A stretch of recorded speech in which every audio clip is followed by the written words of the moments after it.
बिस्मिल्लाहिर्रहमानिर्रहीम।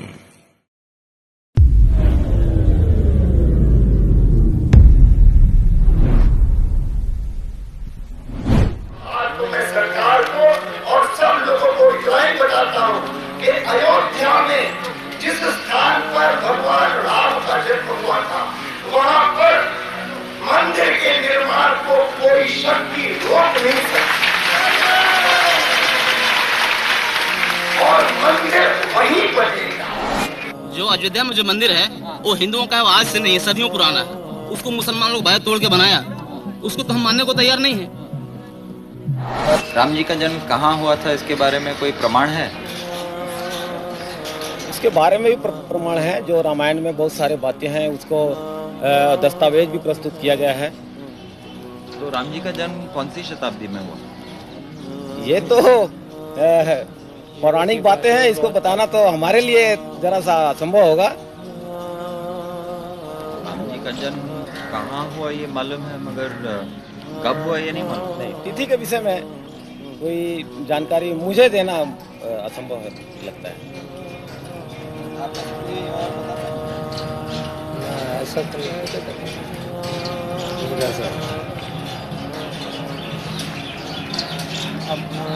आप बता सकते हैं? हम भगवान जन्म लिया था, अभी नहीं मालूम कि ये घर में लिया कि वहाँ पर लिया कि वहाँ पर लिया कि वहाँ पर लिया कि वहाँ पर लिया, मगर भगवान अयोध्या में जन्म लिया। अब ये कैसे कहो कि हम यही मस्जिद में जन्म लिया।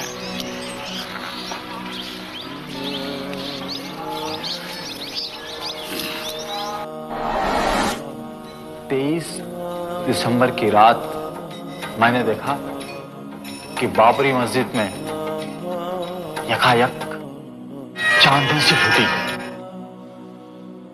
और उस तेज रोशनी में मैंने देखा कि एक 4-5 साल का बेहद खूबसूरत लड़का खड़ा है।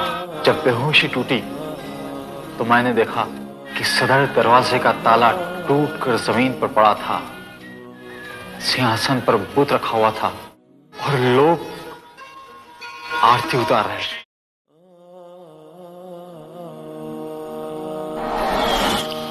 23 दिसंबर 1949 ईस्वी।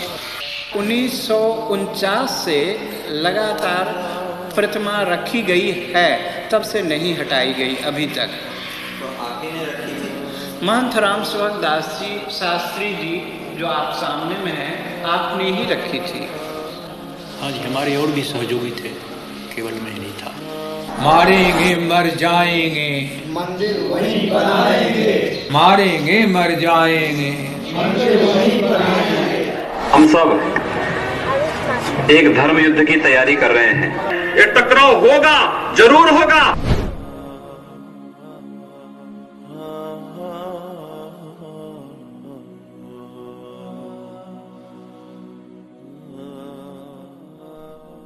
ভারতবর্ষে মুসলিমদের ইতিহাস এক মিশ্র অধ্যায়। এতে একদিকে যেমন আছে আনন্দ, গৌরব ও কৃতিত্বের উপাখ্যান, তেমনি আছে তীব্র বেদনা, লাঞ্ছনা ও পরাজয়ের রক্তাক্ত আখ্যান। ভারতবর্ষে মুসলিমদের ইতিহাসের প্রতিটি পর্যায়ের সাথে অবিচ্ছেদ্যভাবে জড়িয়ে আছে এ ভূখণ্ডের মুশরিকদের তীব্র ইসলাম বিরোধিতা। आपस में इस लड़ाई को लड़ते लड़ते ही भारत के हिंदू और मुसलमान साथ रहने का कोई न कोई तरीका अवश्य ढूंढ लेंगे, और वह तरीका हिंदू तरीका हो। हम सब एक धर्म युद्ध की तैयारी कर रहे हैं। हिंदू अलग संस्कृति है, मुस्लिम अलग संस्कृति है, दोनों एक साथ नहीं रह सकती। दो संस्कृतियां कभी एक साथ नहीं रह सकती हैं। ये टकराव होगा, जरूर होगा। মোহাম্মদ বিন কাসিম আর সুলতান মাহমুদ গজনবীর সময় থেকে শুরু করে আজ পর্যন্ত এ মুশরিক ব্রাহ্মণ্যবাদী শক্তি প্রতি পদে পদে ইসলাম ও মুসলিমদের বিরুদ্ধে অবস্থান নিয়েছে, ষড়যন্ত্র করেছে, বিশ্বাসঘাতকতা করেছে এবং যখনই সুযোগ পেয়েছে তখনই মুসলিমদের উপর হিন্দুরা চালিয়েছে নির্মম পৈশাচিক অত্যাচার। ভারতবর্ষে মুসলিমদের রক্তাক্ত ইতিহাসের পেছনে অনেকে ব্রিটিশদেরকে দায়ী করলেও মুসলিমদের বিরুদ্ধে মুশরিক হিন্দুদের ঘৃণার তীব্রতা আরও অনেক বেশি। এ ভূখণ্ডে মুসলিমদের বিরুদ্ধে সংঘটিত প্রতিটি হত্যাযজ্ঞ, প্রতিটি অপরাধের পেছনে প্রত্যক্ষ কিংবা পরোক্ষভাবে ব্রাহ্মণ্যবাদী মুশরিক হিন্দুদের হাত ছিল। আর এমনটাই হওয়ার কথা, কারণ রব্বুল আলামিন আমাদেরকে জানিয়ে দিয়েছেন, لَتَجِدَنَّ أَشَدَّ النَّاسِ عَدَاوَةً لِلَّذِينَ آمَنُوا الْيَهُودَ وَالَّذِينَ أَشْرَكُوا।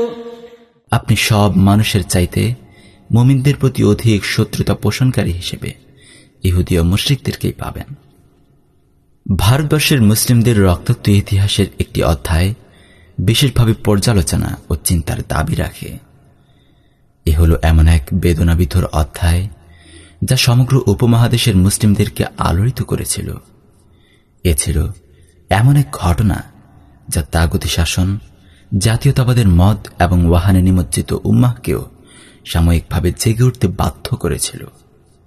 এ ঘটনা মুসলিমদের সামনে প্রকাশ করে দিয়েছিল ইসলামের বিরুদ্ধে মুশরিক হিন্দুদের ঘৃণার প্রকৃত মাত্রা। ধর্মনিরপেক্ষ রাষ্ট্রের স্বপ্নে বিভোর নেতাদের সামনে এ ঘটনা প্রকাশ করে দিয়েছিল হিন্দুদের প্রকৃত পরিকল্পনা। এ ঘটনা পরিষ্কার করে দিয়েছিল যে মুসলিমরা যতই অসাম্প্রদায়িকতা আর শান্তিপূর্ণ সহাবস্থানের কথা বিশ্বাস করুক না কেন, হিন্দুরা রামরাজ্য প্রতিষ্ঠার জন্য কাজ করেই যাবে।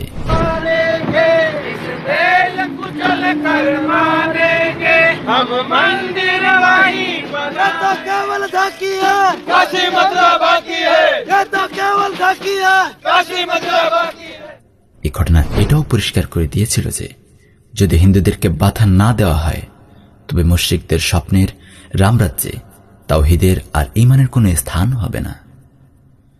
আজ আমরা ফিরে তাকাবো রক্তাক্ত সেই অধ্যায়ের দিকে, সেই ঘটনার দিকে যা হিন্দুত্ববাদীদের সবচেয়ে গৌরব আর মুসলিম উম্মার চরম অপমান ও লাঞ্ছনার চিহ্ন। আজ আমরা ফিরে তাকাবো বাবরি মসজিদ শহীদ হওয়ার বেদনাবিধুর অধ্যায়ের দিকে।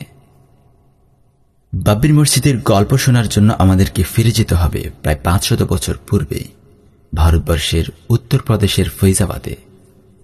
1528 খ্রিস্টাব্দে অযোধ্যায় সুলতান বাবরের সেনাপতি মীর বাকের কর্তৃক বাবরি মসজিদ নির্মিত হয়। এ মসজিদ সুলতান বাবরের নামানুসারে বাবরি মসজিদ নামেই পরিচিতি লাভ করে। প্রায় 50 বছর পর রামচরিত মানস নামক প্রবন্ধ লিখে তুলসীদাস সাধারণ হিন্দুদের মাঝে রামায়ণের রামের গল্পের প্রচলন ঘটায়। ধীরে ধীরে অযোধ্যা নগরী রাম মন্দিরে ভরে যেতে শুরু করে। বাবরি মসজিদ নির্মিত হওয়ার প্রায় 300 বছর পর 1822 সালে প্রথমবারের মতো হিন্দুরা দাবি করতে শুরু করে যে জমিতে রামের জন্ম হয়েছিল সেখানেই বাবরি মসজিদ নির্মিত হয়েছে। 1853 সালে অযোধ্যার নবাব ওয়াজিদ আলী শাহের রাজত্বের সময় নির্মোহী আখাড়া নামে একটি হিন্দু সংগঠন সর্বপ্রথম দাবি করতে শুরু করে যে একটি রাম মন্দির ধ্বংস করে মুসলিমরা বাবরি মসজিদ তৈরি করেছে। 1859 সালে খ্রিস্টান ব্রিটিশ প্রশাসকরা একটি দেয়াল তৈরি করে মসজিদকে দুভাগ করে ফেলে। অন্দরমহল দেওয়া হয় মুসলিমদের ব্যবহারের জন্য আর বাইরের আঙিনা দেওয়া হয় হিন্দুদের ব্যবহারের জন্য। 1883 সালে হিন্দুরা মসজিদের বাইরের আঙিনায় মন্দির নির্মাণের তোড়জোড় শুরু করে দেয়। তৌহিদি জনতার তীব্র বিক্ষোভের মুখে তৎকালীন ডেপুটি কমিশনার মসজিদ প্রাঙ্গণে মন্দির নির্মাণের উপর নিষেধাজ্ঞা আরোপ করে। হিন্দুরা এর বিরুদ্ধে মামলা করে, কিন্তু বাবরি মসজিদের জমির ওপর মুসলিমদের অধিকারের কথা ব্রিটিশ কোর্টও বারবার স্বীকার করে নিতে বাধ্য হয়। 1934 সালে অযোধ্যায় হিন্দু মুসলিম দাঙ্গার সময় হিন্দুরা বাবরি মসজিদের ওপর আক্রমণ করে। ক্ষতিগ্রস্ত হয় মসজিদের মিনার এবং দেয়াল। 1949 সালের ডিসেম্বরে অখিল ভারতীয় রামায়ণ মহাসভা নামে একটি সংগঠন মসজিদের বাইরে লাগাতার 9 দিন রামচরিত মানস আবৃত্তির কর্মসূচি শুরু করে। নবম দিনের অনুষ্ঠান শেষে 23 ডিসেম্বর ভোর রাতে 3 জন হিন্দু মসজিদের ভেতর ঢুকে রাম ও সীতার মূর্তি রেখে দেয়। ভোরে মাইকে ঘোষণা করা হয় মসজিদের ভেতর অলৌকিকভাবে রাম মূর্তির উদয় হয়েছে, বাবরি মসজিদ ভেঙে রাম মন্দির বানানোর সময় হয়েছে। এই প্রচারণায় বিশ্বাস করে সারা ভারত থেকে অযোধ্যায় আসতে শুরু করে কুসংস্কার, কুফর ও শিরকের অন্ধকারে নিমজ্জিত হাজার হাজার হিন্দু। মুসলিমরা মসজিদ থেকে মূর্তি সরানোর চেষ্টা করলে সরকার বিরোধপূর্ণ স্থান আখ্যায়িত করে মসজিদ বন্ধ করে দেয়। হিন্দু নেতা এবং সরকার নানা ছলচাতুরি ও প্রশাসনিক নানা আইনের মারপ্যাচের অজুহাত দিয়ে মূর্তি সরাতে বাধা দিতে থাকে। এভাবেই শুরু হয় बाबरी मस्जिद ध्वंसेर प्रक्रिया। अयोध्या में अब भी वे महंत जिंदा हैं जिन्होंने राम मूर्तियों को मस्जिद के अंदर रखा था। महंत राम सुभग दास जी महाराज शास्त्री अखिल भारतीय रामानंद संप्रदाय के प्रधानमंत्री, ये प्राइवेट महंत भी हैं और उस ट्रस्ट के सर्वाधिकारी हैं। आपने श्री राम जन्मभूमि के अंदर श्री राम लला जी का प्राकट्य उत्सव किया था, वह कौन सा डेट है, कौन सा तारीख है, कौन सा सन है, आप बताने का कष्ट करें। 23 दिसंबर 1949 ईस्वी। 23 दिसंबर 1949 ईस्वी में आपने श्री राम लला जी का प्राकट्य उत्सव किया था और वहाँ बाबरी मस्जिद में भगवान का अवतार हुआ था आपके द्वारा। आपके ऊपर भी कोई ऑर्गेनाइजर था? उस नियुक्ति में प्रधान नैयर साहब थे, के नैयर, जो यहाँ के डीएम थे। और 1949 से लगातार प्रतिमा रखी गई है, तब से नहीं हटाई गई अभी तक। तो आप ही ने रखी थी? महंत राम सुभग दास जी शास्त्री जी जो आप सामने में हैं, आपने ही रखी थी। हाँ जी, हमारे और भी सहयोगी थे, केवल मैं नहीं था। मंदिर का निर्माण होना चाहिए, इस बात को लेकर बैठक हुई थी। चारों अधिकारी ये मन मना चुके थे कि भाई ये काम होना।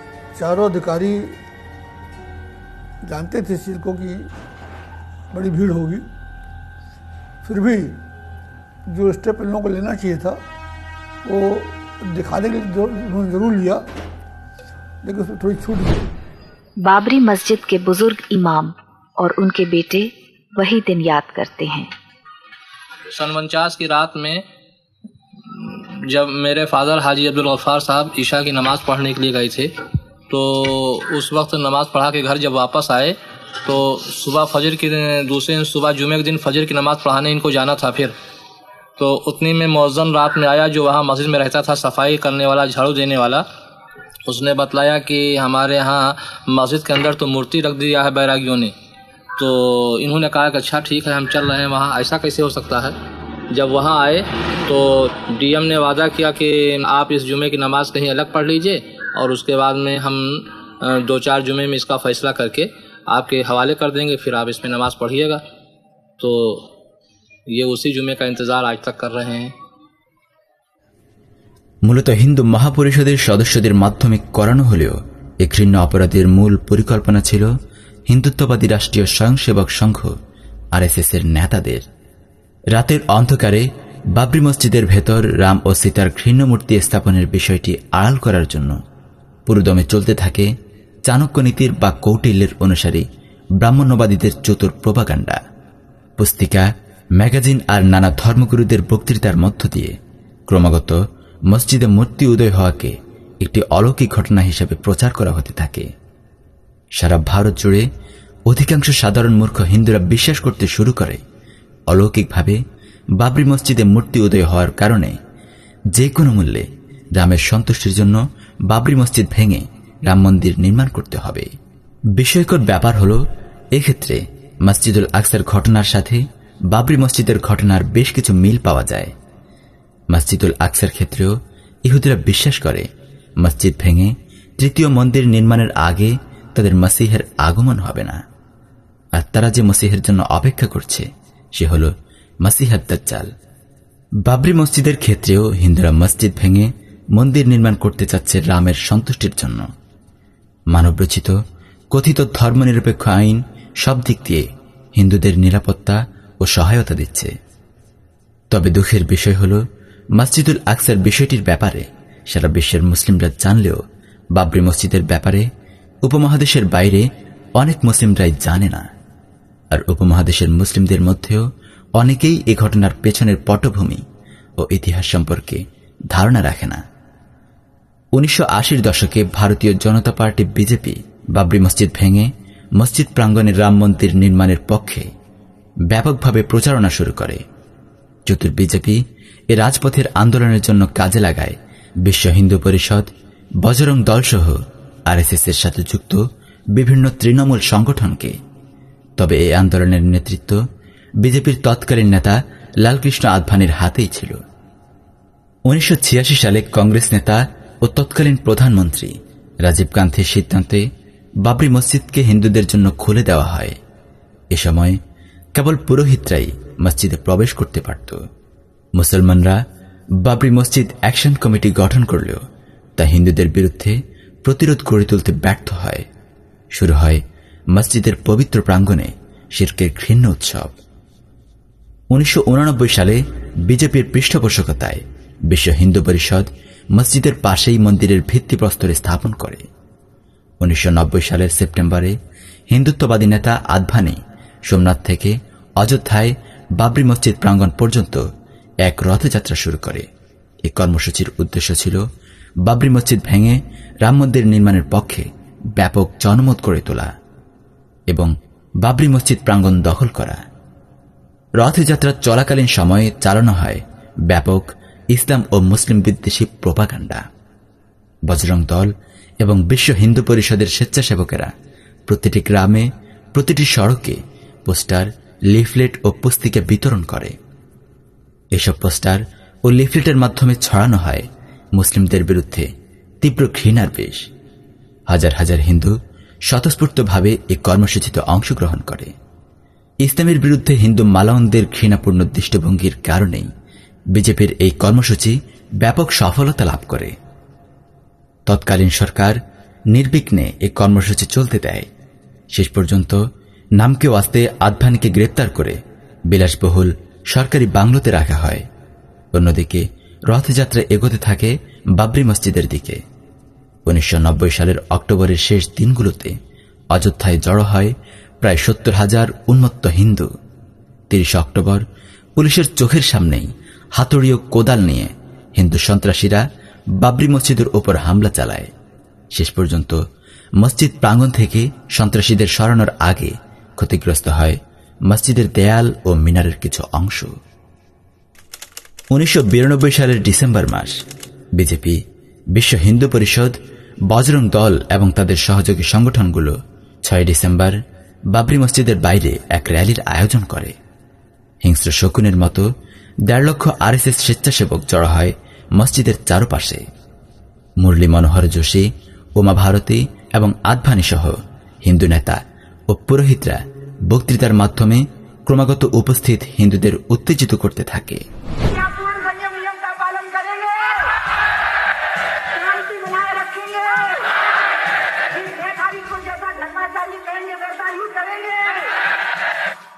मंदिर बनाएंगे, मंदिर तोड़ेंगे, 12 बजे के बाद तोड़ेंगे, 12 बजे बाद का आदेश है, हमारे काम पालन करेंगे।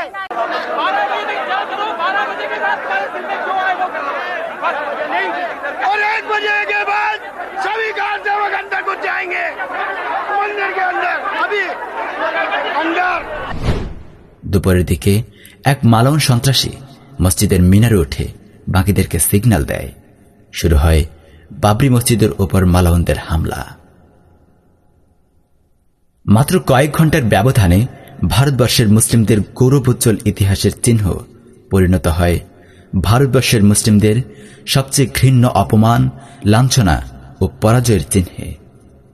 1992 সালের 6 ডিসেম্বর বিশ্ব হিন্দু পরিষদ, শিবসেনা এবং বিজেপির সমর্থনে মুশরিক হিন্দু নেতাদের প্রত্যক্ষ উপস্থিতিতে এবং পুলিশের সহযোগিতা ও নিষ্ক্রিয় ভূমিকায় শহীদ করা হয় বাবরি মসজিদকে। মসজিদ ভাঙতে থাকা মালাউনদের পুলিশ নিরাপত্তা দেয় এবং অনেক পুলিশ সদস্যই মসজিদ ভাঙায় সক্রিয়ভাবে অংশ নেয়। सब हम लोग अर्धपिन के खड़ा है, कोई सेंट्रल से ऑर्डर, दिल्ली से ऑर्डर नहीं मिलता, हम लोग नहीं आ पा रहे। इसलिए हमने देखा कि सीआरपी चली गई प्लेटून। हाँ, हम लोग रात को वापस गया, फिर हम लोग दिन सुबह 6 बजे से 6 तारीख सुबह 8 बजे से डेसला के पूरा दिन रात को फिर रात को वापस फिर ले गए। हम लोग को ऑर्डर नहीं मिलता है। तो अगर आप लोग होते पूरे फोर्स में तो आप 15,000 पूरा जो था पूरा कंट्रोल कर सकता था पहले से, बिना किसी खून खराबा के कंट्रोल आराम से कर सकता। दोनों हुकूमतों की साजिश से मस्जिद ढाई गई, इसमें कोई शुबा नहीं। और ये सबसे बड़ा हाथ जो है ये सेंट्रल गवर्नमेंट का है। अगर उनको मालूम था कि मस्जिद शहीद होती है और 24 घंटे वो कुछ नहीं कर सके, और जबकि राष्ट्रपति शासन लग चुका फिर भी कुछ नहीं किया उन्होंने, इसमें राव का सबसे बड़ा हाथ है। हम तो ये कहेंगे कल्याण सिंह तो कम इसमें इन्वॉल्व है, सबसे ज्यादा राव इन्वॉल्व है। পূর্ব পরিকল্পনা অনুযায়ী এই ঘটনার পরপরই দাঙ্গার নামে শুরু হয় মুসলিম নিধন। গোটা ভারত জুড়ে আর অসংখ্য মসজিদ ধ্বংস করা শুরু হয়। রাষ্ট্রীয় সহযোগিতায় হিন্দুদের হাতে কমপক্ষে 2000 মুসলমান শহীদ হয়। বিশেষ করে মুম্বাই, সুরাট, আহমদাবাদ, কানপুর, দিল্লি ও ভোপালে মুসলমানরা অবর্ণনীয় দুর্দশা ও নির্যাতনের শিকার হয়। মুসলমানদের বাড়িঘর, দোকানপাট এবং বিভিন্ন স্থাপনা গুড়িয়ে দেয় মালাউন হিন্দুরা। 2005 সালে প্রকাশিত ভারতীয় ইন্টেলিজেন্স ব্যুরোর সাবেক যুগ্ম পরিচালক মলয় কৃষ্ণধরের open secrets India's intelligence unveiled বই থেকে জানা যায় 10 মাস আগেই আরএসএস, বিজেপি, বিশ্ব হিন্দু পরিষদ এবং বজরং দলের নেতারা বাবরি মসজিদ ধ্বংস করার পরিকল্পনা গ্রহণ করে। তৎকালীন প্রধানমন্ত্রী নরসিমা রাও এবং স্বরাষ্ট্রমন্ত্রী এইচ.পি. চাভান সহ অন্যান্য কংগ্রেস নেতা এই পরিকল্পনা সম্পর্কে জানত।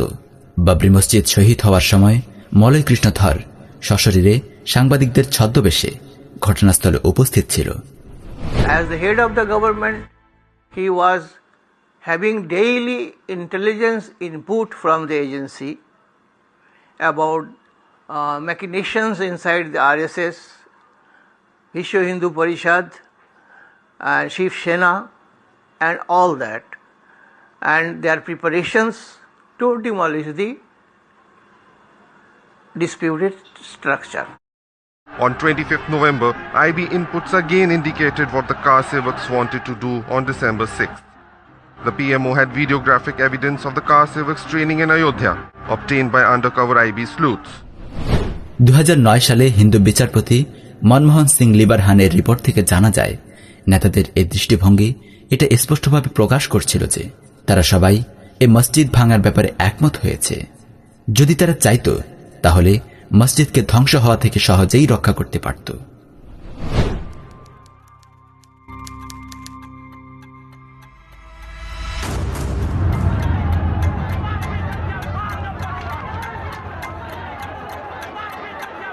According to the judge, I'm the key witness, जिसने रिहर्सल देखी है, जिससे साबित होता है कि ये साजिश थी, प्री प्लान था। सामने एक बड़ा सा टीला था, टीले के ऊपर वो प्रैक्टिस कर रहे थे। एक लोहे का एक ग्रिल या ऐसा कुछ था उनके पास, जो कि टीले के ऊपर चारों तरफ लगाया हुआ था और उसके ऊपर चढ़ने की कोशिश कर रहे थे। तो वहाँ से मेरा शॉट दिखाने का मतलब था ऊपर से कि कैसे उन्होंने ग्रिप बनाया है। सेम मेथड यूज किया उन्होंने बाबरी मस्जिद के अंदर डेमोलिशन में। বাবরি মসজিদের শাহাদাতের পর মুসলমানরা প্রতিবাদ করার চেষ্টা করে। ইন্ডিয়ান হিন্দু পুলিশ মুসলমানদের প্রচেষ্টাকে নির্মমভাবে প্রতিহত করে। কংগ্রেস সরকার সান্ত্বনা দেয় যে মসজিদ আগের জায়গাতেই বানানো হবে। সকল সরকার মুসলমানদের শুধুমাত্র ধোঁকাই দিয়েছে। বাবরি মসজিদকে যে সকল কুরাঙ্গার শহীদ করেছিল তাদের একজনকেও শাস্তি দেওয়া হয়নি। এখানে একটি উল্লেখযোগ্য বিষয় হল বাবরি মসজিদ প্রাঙ্গণে রাম মন্দির স্থাপনের পরিকল্পনার পেছনে ভারতের সব হিন্দু রাজনৈতিক শক্তিরই কম বেশি সমর্থন ছিল। তবে রাজনৈতিকভাবে এ থেকে সবচেয়ে বেশি ফায়দা নিতে সক্ষম হয় বিজেপি। এই কারণে কংগ্রেসকে সাধু মনে করার কোনো কারণ নেই। মনে রাখা প্রয়োজন 1949 সালে মসজিদের ভেতর নোংরা মূর্তি রাখার অপরাধ কংগ্রেসের শাসনামলেই হয়েছিল। কংগ্রেস নেতা রাজীব গান্ধীর সিদ্ধান্তেই হিন্দু সর্বসাধারণের জন্য মসজিদের দরজা খুলে দেওয়া হয়। 1989 সালে কংগ্রেসের মৌন সম্মতিক্রমে মসজিদের পাশে নোংরা মন্দিরের ভিত্তিপ্রস্তরে স্থাপিত হয়েছিল এবং 1992 সালে কংগ্রেসের নীরব সমর্থনের সাথেই বাবরি মসজিদকে শহীদ করে দেওয়া হয়েছিল। এছাড়াও এই ঘৃণ্য অপরাধের পেছনে দায়ী আরেক অপরাধী হল ভারতের বিচার ব্যবস্থা। ন্যায় বিচার ও নিরপেক্ষতার স্লোগানের আড়ালে ভারতের নিম্ন আদালত, উচ্চ আদালত 1949 সালের পর থেকে প্রতিটি পদে পদে হিন্দু সন্ত্রাসীদের অপরাধের আইনি বৈধতা দানকারীর ভূমিকা পালন করে আসছে। প্রতিটি অপরাধের পর কোর্ট হিন্দু সন্ত্রাসীদের রক্ষায় এগিয়ে এসেছে। বাবরি মসজিদ শহীদ হওয়ার পর থেকে আজ পর্যন্ত এই ঘৃণ্য অপরাধের সাথে জড়িত নেতাদেরকে কোনো ধরনের জবাবদেহি ও শাস্তি দেওয়া হয়নি। বহাল তবিয়তে তারা রাম মন্দির নির্মাণের প্রক্রিয়া চালিয়ে যাচ্ছে। এমনকি 30 ডিসেম্বর 2010 সালে এলাহাবাদ হাইকোর্টের রায়ে রাম মন্দির নির্মাণের পরিকল্পনার অংশ হিসেবে বাবরি মসজিদ প্রাঙ্গণকে 3 ভাগে ভাগ করে 2 ভাগে দেওয়া হয় হিন্দুদেরকে। বস্তুত বরাবরের মতোই কোর্ট হিন্দু সন্ত্রাসীদের অপরাধের আইনি বৈধতা দানকারীর ভূমিকা পালন করে আসছে। Who have summarized for the media and for all of you, our viewers, what exactly the 3 judges, what the Lucknow bench of the Allahabad High Court has decided in the matter of the Ram Janmabhoomi and Babri Masjid matter.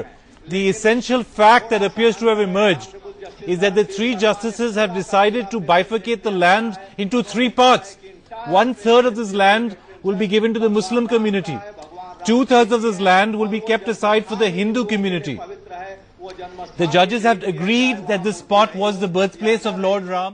In 1994, the Supreme Court Constitution Bench, a 5-judge bench, had laid down that namaz could be offered anywhere and that mosque was not necessary for this. It was also ruled that the government could therefore needed acquire the land that was on which the mosque was built upon. And this case will directly have a bearing on the Ayodhya title dispute. 2014 সালে ক্ষমতায় আসে BJP সরকার। 2015 সালে ভারতীয় হিন্দু পরিষদ মসজিদের জায়গাতে রাম মন্দির তৈরি করতে দেশজুড়ে পাথর সংগ্রহের অভিযান শুরু করে। 6 মাস পরে 2 ট্রাক পাথর সেখানে নিয়ে আসা হয়।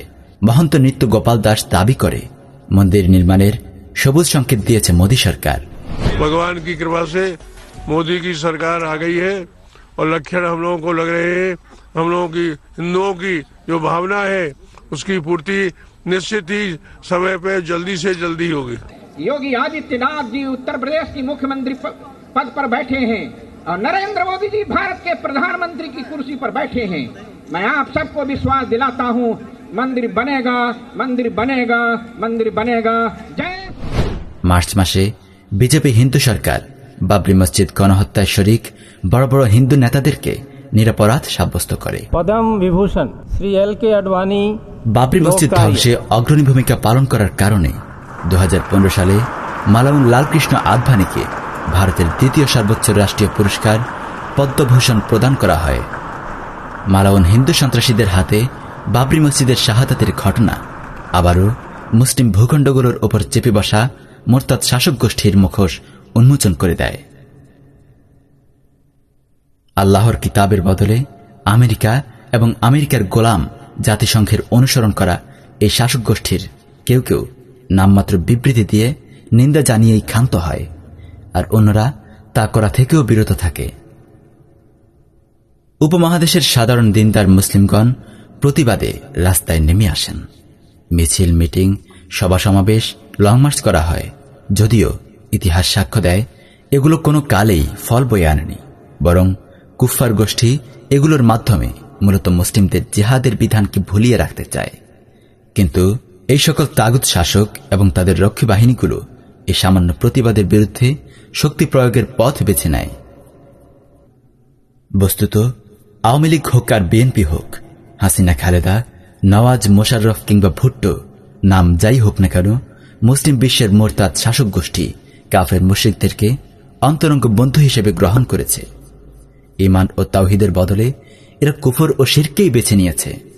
আল কুফর মিল্লাতুন ওয়াহিদার রূপ নিয়ে এরা ইসলাম ও মুসলিমদের বিরুদ্ধে একতাবদ্ধ হয়েছে। মুসলিম উম্মাহ এবং মুসলিম সম্পদ, ভূমি ও পবিত্র স্থানগুলোকে এরা ক্রুসেডার খ্রিস্টান, জায়ানিস্ট, ইহুদি আর ব্রাহ্মণ্যবাদী হিন্দুদের হাতে বিক্রি করে দিয়েছে। আজ ভারতে মুসলিমরা চরমভাবে নিপীড়নের শিকার। বাবরি মসজিদের ঘটনার পরবর্তী ২৬ বছরে পরিস্থিতির আরও অবনতি হয়েছে। তুচ্ছ অজুহাতে মুসলিমদেরকে পিটিয়ে মারা হচ্ছে, জ্যান্ত আগুনে পুড়িয়ে হত্যা করা হচ্ছে, বাধ্য করা হচ্ছে কুফরি স্লোগান দিতে, আর মুসলিম নারী ও আসিফার মতো শিশুদেরকেও ধর্ষণ করা হচ্ছে। পাশাপাশি মোরতাদ শাসক গোষ্ঠী ও মালাওয়ান হিন্দুরা কিছু নামদারি আলেমদেরকেও দাঁড় করিয়ে দিয়েছে, যারা মসজিদের জায়গা রামের অনুসারীদেরকে দিয়ে দিতে চায়, যারা কুফরকে মেনে নেওয়ার এবং তাগুতকে স্বীকার করে নেওয়ার শিক্ষা দেয়।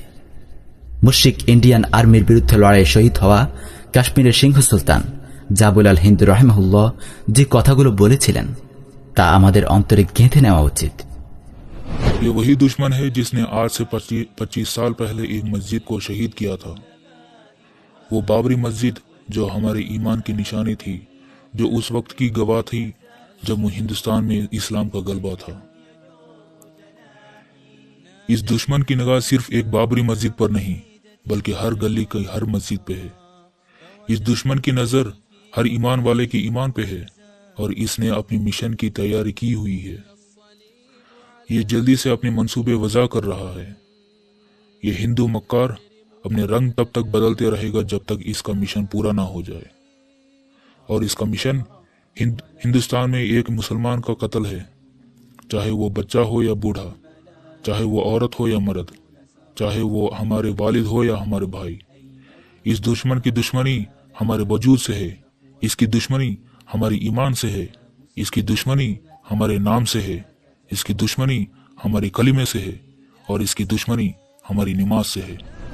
হে উম্মা, আমরা যদি আজ শিক্ষা না নেই, প্রতিরোধ না করি, হিন্দু মুশরিকদের বিরুদ্ধে সর্বাত্মক জিহাদের ঘোষণা না দেই, তাহলে ভারতের অবশিষ্ট মসজিদগুলো ও মুসলমানদের জন্য এক কঠিন পরিণতি অপেক্ষা করছে। 1949 সালে রাম মূর্তি স্থাপনের 43 বছর পর বাবরি মসজিদকে শহীদ করে দেওয়া হয়। 4 দশক ধরে হিন্দুরা ধৈর্য ও অধ্যবসায়ের সাথে নিজেদের ঘৃণ্য পরিকল্পনা বাস্তবায়নে কাজ চালিয়ে যায় এবং আজও হিন্দু রাষ্ট্র প্রতিষ্ঠার চূড়ান্ত পরিকল্পনা নিয়ে তারা কাজ করে যাচ্ছে। অথচ উপমহাদেশের মুসলিমরা আজও ঘুমন্ত, বলিউডের নোংরা ফাহেসাত আর ক্রিকেট নামের জুয়ার নেশায় মত্ত, নিজেদের মধ্যকার ফুরুরি ইখতিলাফ নিয়ে দ্বন্দ্বে ব্যস্ত। হে উম্মা, জাগ্রত হন এবং চিনে নিন নিজের সম্মান, মর্যাদা ও বিজয়ের পথ। मुसलमान के मारने के लिए, हिंदुस्तान को बचाने के लिए सीख रहे हैं। तो मुसलमान कौन है? मुसलमान वे हैं जो मीट खाते हैं।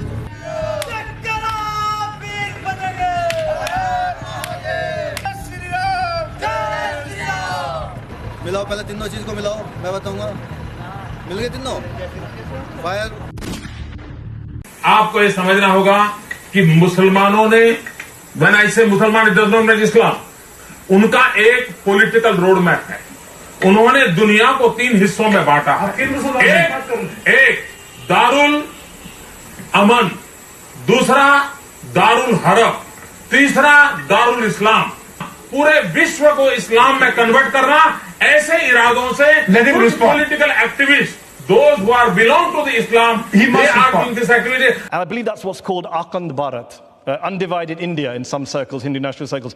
Is that what you want to see one day? India restored, undivided, Bangladesh, Pakistan gone from the map? The RSS still believes that one day these parts which have for historical reasons separated only 60 years ago will again through popular goodwill come together and Akhand Bharat will be created. 10 से 20 की आबादी जो है, यहाँ पे छुटपुट सांप्रदायिक झड़पें होती हैं, जहां पर मुस्लिम आबादी 10 से 20% के बीच में है। 20 से 35% की आबादी जहां भीषण दंगे होते हैं और 35 से ऊपर की आबादी जहां गैर मुस्लिम के लिए कोई जगह नहीं। ये केवल भारत की बात नहीं कर रहा हूं, पूरी दुनिया की मैं बात कर रहा हूं। हम सब एक धर्म युद्ध की तैयारी कर रहे हैं। हिंदू अलग संस्कृति है, मुस्लिम अलग संस्कृति है, दोनों एक साथ नहीं रह सकती। 2 संस्कृतियां कभी एक साथ नहीं रह सकती हैं। ये टकराव होगा, जरूर होगा। जिनके पास त्रिशूल है वो सब अपने हाथ में पूजा करो, सामने आ जाओ, मेरे साथ करेंगे मैं जोर से बोलो त्रिशूल धारण करके भगवान शंकर की माँ दुर्गा की पूजा करूंगा राम मंदिर बनाऊंगा जिहाद को पराजित करूंगा पाकिस्तान के 40 टुकड़े करवाऊंगा और भारत को हिंदू राष्ट्र बनाऊंगा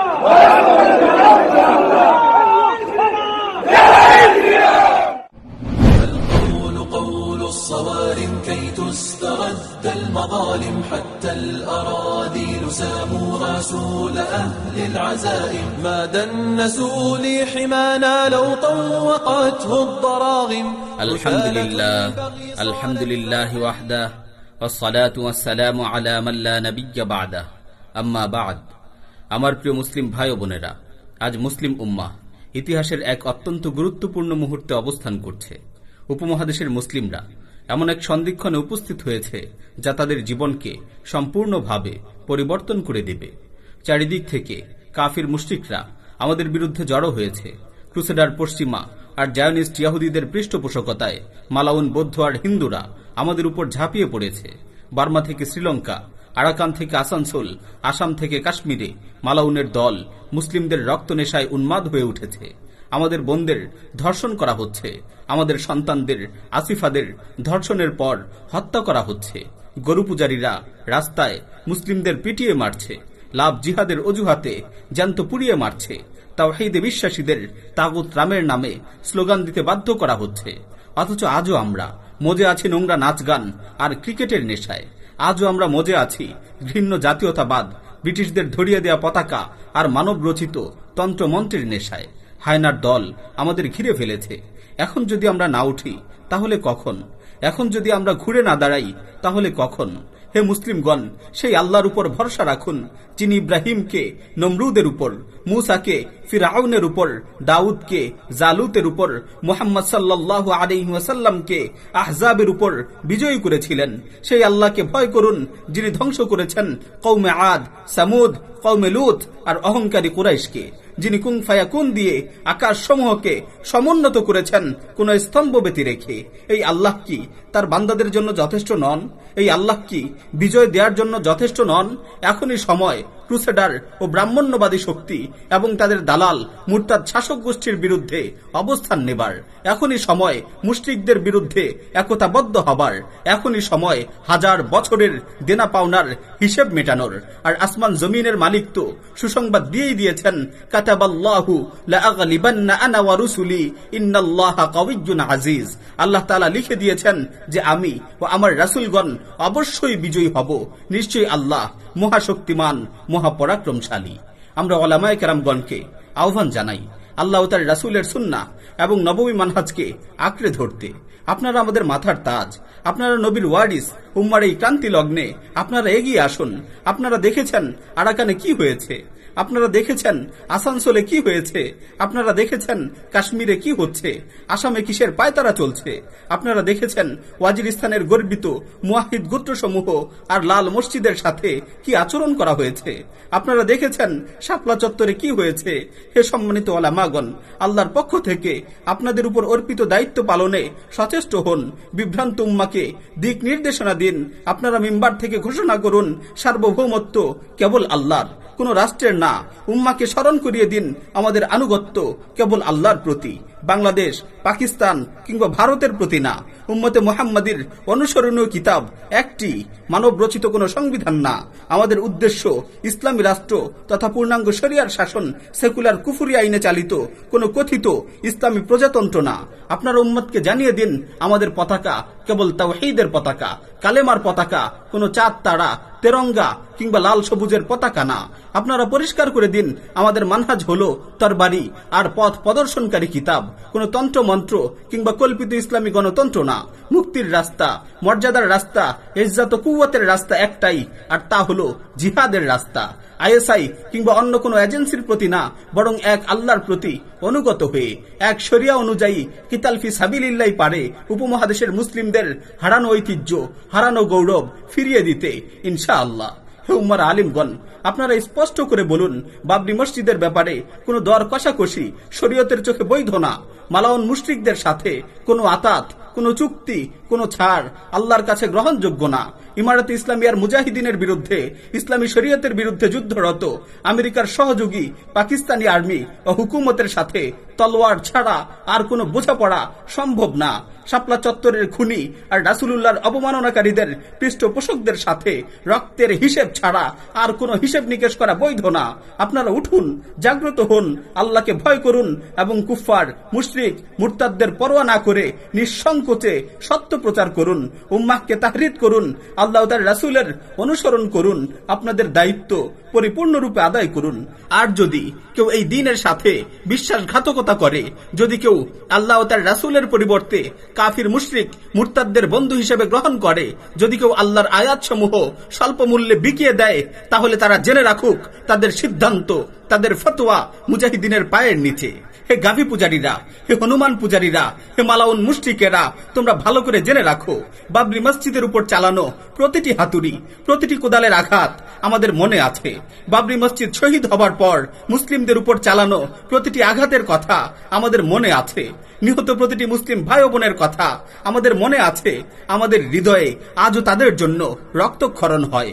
গত 100 বছরের বেশি সময় ধরে রাষ্ট্রীয় পৃষ্ঠপোষকতায় ভারতের মুসলিমদের উপর চালানো হয়েছে একের পর এক হত্যাযজ্ঞ, সংগঠিত হয়েছে চরম মাত্রার অপরাধ। আমরা এর কোনোটিই ভুলিনি। হে উপমহাদেশের মুশরিক গোষ্ঠী, তোমরা জেনে রাখো, প্রতিটি আঘাতের, প্রতি ফোঁটা রক্তের প্রতিশোধ অবশ্যই নেওয়া হবে বিইজনিল্লাহ। তোমরা জেনে রাখো, বাবরি মসজিদের প্রতিটি ইঞ্চি পুনর্নির্মাণের আগে, প্রতিজন শহীদের রক্তের প্রতিশোধ নেওয়ার আগে আমরা ক্ষান্ত হব না। হে গাভী পূজারীরা, আমরা তোমাদের অন্তরে ত্রাসের সৃষ্টি করব, তোমাদের পায়ের নিচের মাটি প্রকম্পিত করব, তোমাদের নিচে অগ্নেয়গিরির আগুন প্রজ্বলিত করব। গঙ্গা স্নান না, তোমাদের রক্ত দিয়ে গোসল করিয়েই তোমাদের প্রায়শ্চিত্ত করব ইনশাআল্লাহ। যেই জমিতে তোমরা রাম মন্দিরের স্বপ্ন দেখছো, সেই জমিতে বাবরি মসজিদ পুনঃপ্রতিষ্ঠার আগে আমরা থামবো না। আমরা জানি তোমরা আজও আমাদের মৃতদের লাশের উপর তোমাদের নোংরা মন্দির বানানোর চক্রান্ত করে যাচ্ছ। হিন্দু রাষ্ট্রের স্বপ্ন দেখছো, রাস্তাঘাটে মুসলিমদের পিটিয়ে মারছো, আমাদের বোন আর সন্তানদের ধর্ষণ করছো, মুসলিমদের জ্যান্ত পুড়িয়ে মারছো। জেনে রাখো, যদি তোমরা বাবরি মসজিদের উপর স্বর্ণ মন্দিরও তৈরি করো, আমরা তা ধ্বংস করবই করব। তোমাদের মন্দিরকে আমরা তোমাদের চিতা বানাবো বিইজনিল্লাহ। আজ তোমরা হিন্দু রাষ্ট্রের স্বপ্ন দেখছো, উপমহাদেশ জুড়ে হিন্দুত্ববাদ প্রতিষ্ঠার স্বপ্ন দেখছো, রাস্তাঘাটে মুসলিমদের হত্যা করছো, জ্যান্ত পুড়িয়ে মারছো, দুর্বলদের বাধ্য করছো তাগুত রামের নামে স্লোগান দিতে, আমাদের নারী ও শিশুদের ধর্ষণ করছো। তোমরা স্বপ্ন দেখছো আরেক গুজরাট, আরেক হায়দ্রাবাদের। জেনে রাখো, এক ও অদ্বিতীয় আল্লাহ দিনগুলো আবর্তিত করেন এবং আল্লাহর রাসূল সাল্লাল্লাহু আলাইহি ওয়াসাল্লাম রহমতের নবী, তরবারির নবী, মালহামার নবী, যোদ্ধা নবী আমাদের সুসংবাদ দিয়েছেন তোমাদের পরাজয়ের। তিনি বলেছেন, ইয়াগজু কওমুন মিন উম্মাতিল হিন্দা ফায়াফতাহুল্লাহু আলাইহিম হাত্তা ইয়াতু বিমুলুকিল হিন্দি মাগলুলিনা ফিস সালাসিল। আমার উম্মতের একটি দল হিন্দুস্তানে যুদ্ধ করবে, আল্লাহ তাআলা সেই যুদ্ধে তাদেরকে বিজয় দান করবেন, এমনকি তারা হিন্দুস্তানের শাসকদের শেকলের ডান্ডা বেড়ি পড়িয়ে বেঁধে নিয়ে আসবে। আমরা তোমাদের রাজাদের বেড়ি পড়াবো, তোমাদের নারীদের অধীনস্থ করব, আমরা তোমাদের রক্তের কর্য মিটিয়েই দিব বিইজনিল্লাহ। তোমরা অপেক্ষা করো, আমরাও করছি।